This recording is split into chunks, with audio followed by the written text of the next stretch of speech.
All right. Good morning. I'm Brett Waters, Planning Operations for the August Complex Northwest Zone.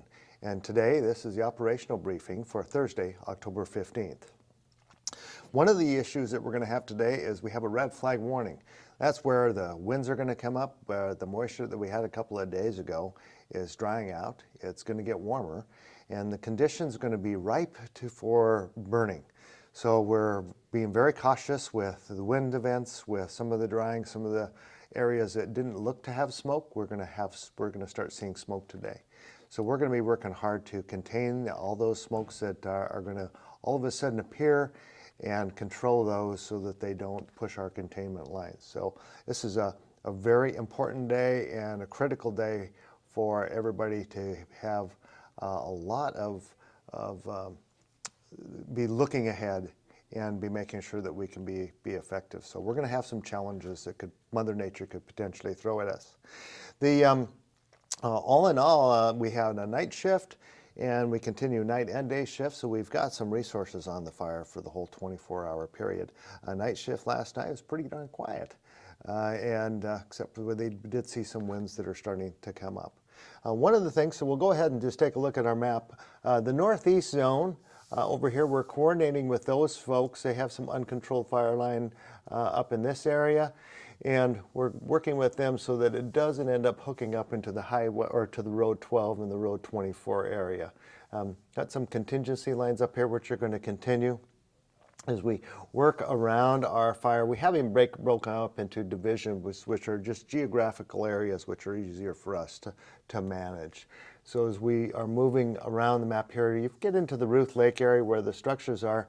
We're working with Cal OES, the Office of Emergency Services, as well as Trinity County, with a damage assessment team is going to be going into these structures around Ruth Lake to look at the critical infrastructure for watersheds, power, and making sure that any additional needs in a plan for repair and for folks to get back into some sense of normalcy is going to be happening there.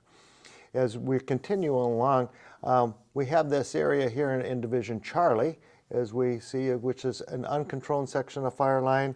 We've been working hard to try to get this line controlled. The winds that are going to be coming up are going to be testing this area today, as well as this area down in the south in our Alpha area, just north of Kenton Palm. And so we're really working to help hold this area here up by Coffee Pot. And so that's some of the winds are going to be testing us today.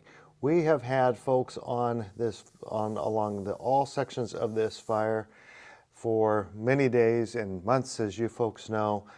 They are engaged every day working looking for hot spots, gridding, which is where we are essentially walking in a pattern to make sure that if we see a hot spot, we put that out. Along with just gridding and walking and cutting snags, which are out, as we know, when we have a burned tree, the longer it stands up, the easier it can come down.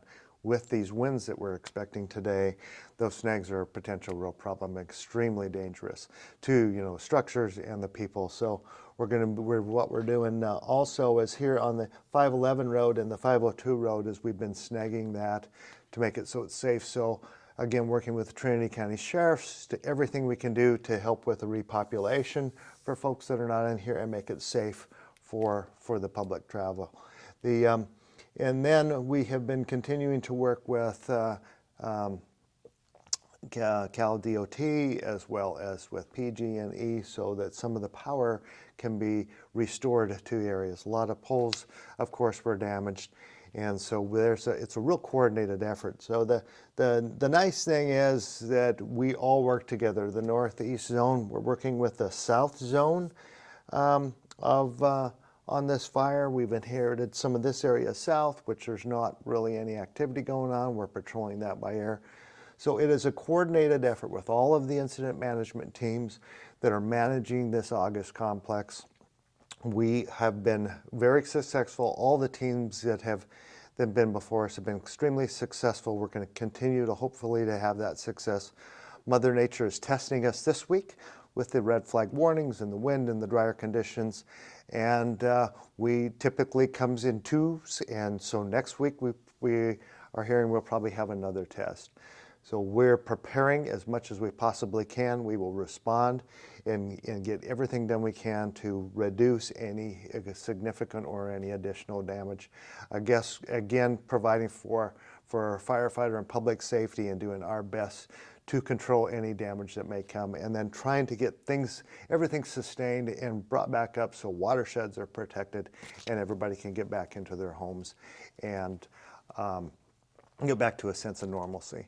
And then the very last part that we'll be doing is looking at fire suppression repair. And what that is where the fire has come through, then we do some repair in those areas so that when you do have the snow and you do have the runoff, that it doesn't cause additional damage. So we're going to do everything we can to get the trees away from the power lines, to get the hazard trees removed, so we can put water bars in, and we can pull in berms from where a dozer line was put in, so that there's no additional damage and the scar to the land is reduced as much as possible. So that concludes the operational briefing for the Northwest Zone for Thursday, October 15th. Have a great, safe day.